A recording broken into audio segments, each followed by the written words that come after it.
છોટાઉદેપુર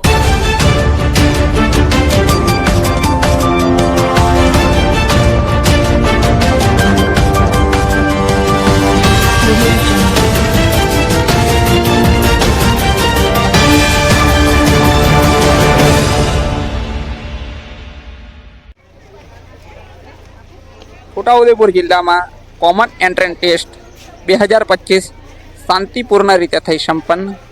જય હિન્દ. હું છું સંજયસિંહ રાણા. આપ જોઈ રહ્યા છો છોટાઉદેપુર વ્યૂ સત્યની સાથે.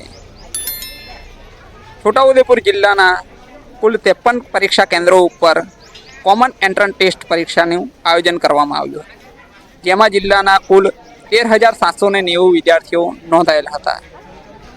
પરીક્ષાની ઝોન કચેરી એવી નવજીવન હાઈસ્કૂલ બોડેલી ખાતે કાર્યરત છે, અને જ્યાં પ્રાથમિક શિક્ષણ નિયામક શ્રીની કચેરી ગાંધીનગરથી નાયબ નિયામક શ્રી ગૌરાંગભાઈ વ્યાસની પ્રેરક ઉપસ્થિતિમાં પરીક્ષા આપવા માટે ઉપસ્થિત થયેલા બાળકોને ગુલાબનું પુષ્પ અને ચોકલેટ આપીને આવકાર આપવામાં આવ્યો હતો.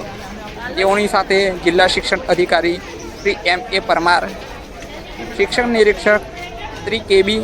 ચાની, ઝોનલ અધિકારી શ્રી A.H. પ્રજાપતિ, મદદનીશ ઝોનલ અધિકારી શ્રી R.S. પટેલ તથા નવજીવન હાઈસ્કૂલના આચાર્ય એકનાથ જાદવ ઉપસ્થિત રહ્યા હતા.